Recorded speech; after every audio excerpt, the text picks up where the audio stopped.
The Court inquiry into hotel quarantine in Victoria and Daniel Andrews' subsequent daily media briefings. Today at his press conference, Daniel Andrews referenced the World Health Organisation with regard to the virus's life on surfaces. Let's have a listen.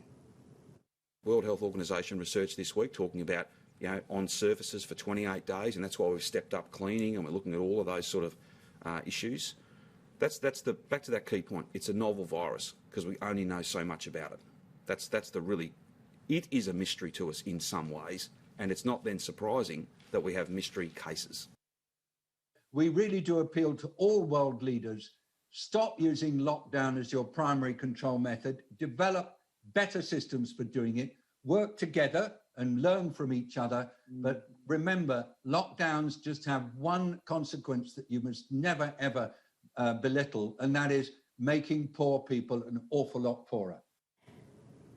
And as you can see there, Daniel Andrews is selective in what he focuses on from the WHO, because there was no mention of that from WHO's Dr Nabarro, who talked about the danger of lockdown. So he's all willing to talk about surfaces, but not about the danger of lockdown, particularly to the poor and disenfranchised.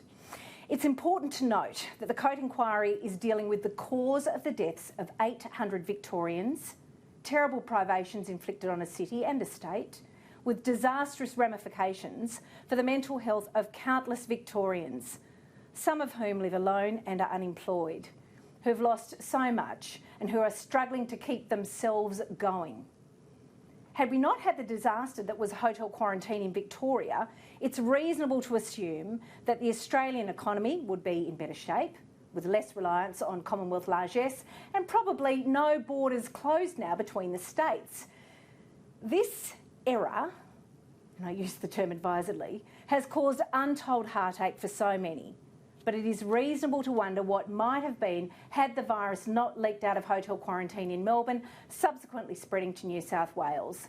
The flow-on effects from that disaster resulted from putting security guards in charge of quarantining returned travellers to the tune of $30 million are enormous. And not just for Melbourne or for Victoria, but for the whole country. And that is why questions as to how this could even have occurred, when we know that the Prime Minister offered ADF support for states taking returned travellers, are vital. It brings me to the role of two brilliant women, the Australians Rachel Baxendale and my very dear friend and colleague Peter Credlin. Now, both of these women have asked important questions of the Premier of Victoria as to how, why and when this disaster unfolded. Who made the decisions that led to a destructive second wave of COVID-19 and the deaths of so many in Melbourne? Both have been the subject of the most egregious bile and criticism on social media. Peter Credlin, who asked for the phone records of those in Daniel Andrews' inner circle to be produced, has already shown the power of forensic analysis when Chris Eccles, Victoria's top public servant, resigned after a review of his telephone records revealed that he spoke to the state's highest-ranking police officer, then Commissioner Graham Ashton, on the afternoon that the decision was made to use private security guards in the COVID-19 quarantined hotels. Now, Peter Credlin now wants to know how United Security was chosen and awarded this $30 million contract when it was not on the government's approved list of firms. And this afternoon in breaking news, well done Peter Credlin. Here we are, the Board of Inquiry will hold an extraordinary sitting, 2 o'clock Tuesday, November 20. There are more questions that must be answered. How did Unified Security get that contract for her trouble? I tell you what, she has been subjected to an online campaign of hatred and ridicule, and so too Rachel Baxendale, who had the temerity to ask, as all good journalists should do, probing questions of a Premier who has continually palmed off reasonable questions by saying those are matters before the inquiry. Well, Peter Credlin will tell you she isn't a journalist, but a commentator and a lawyer. Rachel Baxendale is a journalist, and a very fine one at that, who has at all times retained the disinterest or impartiality, if you like, of a judge, simply seeking the truth.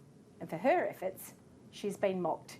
It's my view that we owe both of these women a great debt, Just have a look at this exchange today between Rachel Baxendale and the Premier.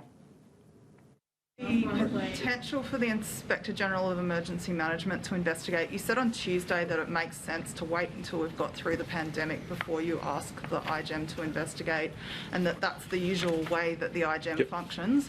But on the 14th of January, when hundreds of hectares of Victoria were still burning, you asked the IGEM to investigate the bushfires. From memory, it was an announcement that was intended to get in ahead of the federal government announcing a royal commission. Would it be unfair to conclude that you're motivated by political convenience rather than public interest in deciding when and whether to ask the IGEM to investigate emergencies? Seriously?